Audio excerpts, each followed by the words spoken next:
everyone. It's me, Josh. Welcome to Story Time. Hope you're excited and ready wherever you are. We're about to be reading Mr. Rude, Roger Hargreaves. I wonder what this is going to be about. It's not good to be rude at all, is it? No. So get comfortable, get ready.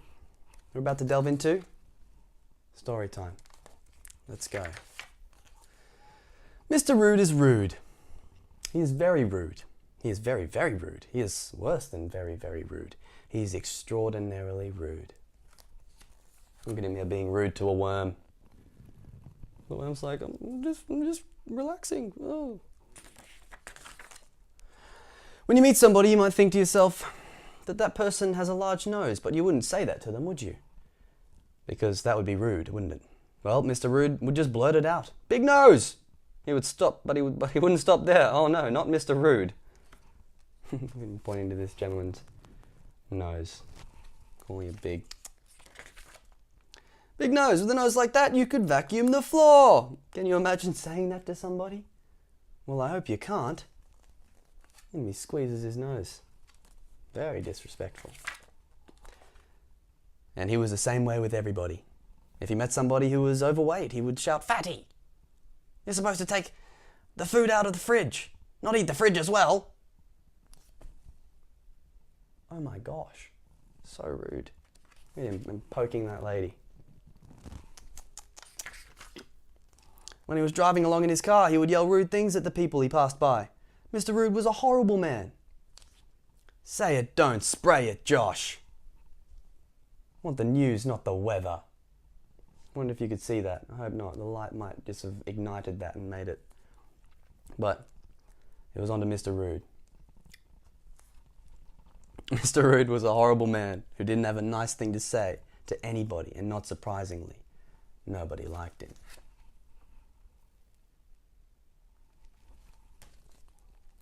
Yelling out the window there. One day Mr. Rude met little Miss Tiny, or not so much met as nearly trod on her. "Good morning," said little Miss Tiny. "Look at the size of you!" exclaimed Mr. Rude. "Squirt! You're so tiny I could squash you under my thumb."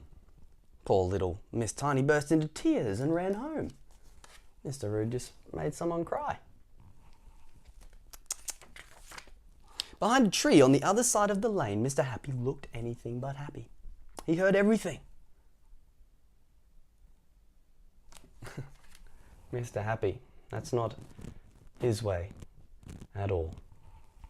Mr. Happy is all about being happy and nice to everybody. That's the way to do it.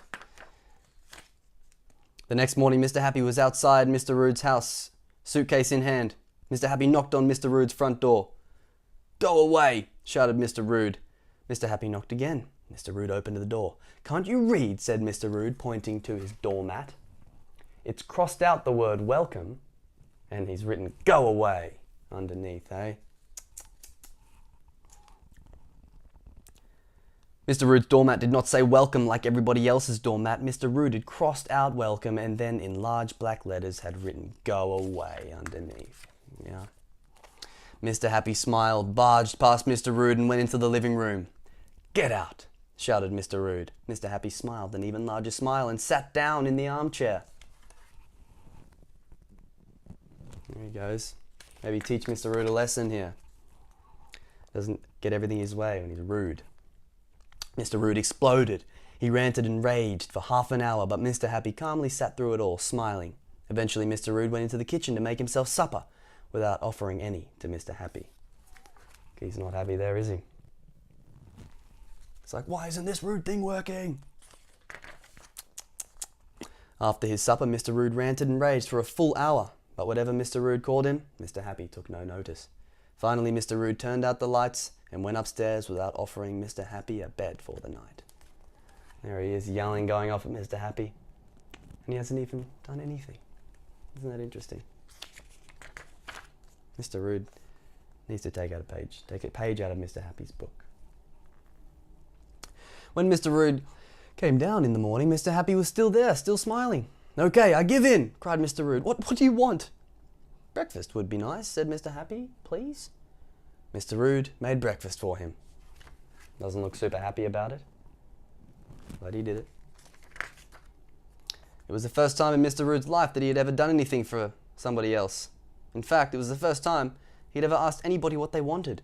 "Thank you," said Mr. Happy when he had finished. "Right, you can go now," demanded Mr. Rude, but Mr. Happy did not budge. Mr. Rude ranted and raged and raged and ranted, but he ended up making lunch for Mr. Happy and supper.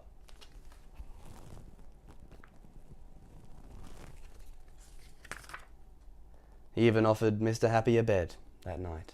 There we go. Now he's starting to actually be a little bit nicer and realize that offering people things and helping them out with stuff is good. It's okay, you don't need to be rude to everybody. Mr. Happy stayed for a fortnight. Slowly, the ranting and raging became less and less. Mr. Rude discovered he had something that he had never known he possessed. Manners. Wow, but look, he's got a smile on his face. What? Making food for somebody and having manners has made him a little bit happier. Who would have thought? When it was time for Mr. Happy to leave, he shook Mr. Rude's hand and said, "Thank you so much. Mr. Rude, I really enjoyed my stay." Mr. Rude beamed a smile that was every bit as wide as Mr. Happy's and found himself saying, "And so did I." Mr. Rude was a changed man. Look at the two of them there smiling. Nice. Burp, belched Mr. Rude. Well, almost. Well, that's that story done. That's all we have time for right now. Thank you so much for reading that. I'm Josh, this is Story Time. Please click that bell below and subscribe if you like reading these stories. That way you can visit and read these stories on the page whenever. Bye for now, but not forever.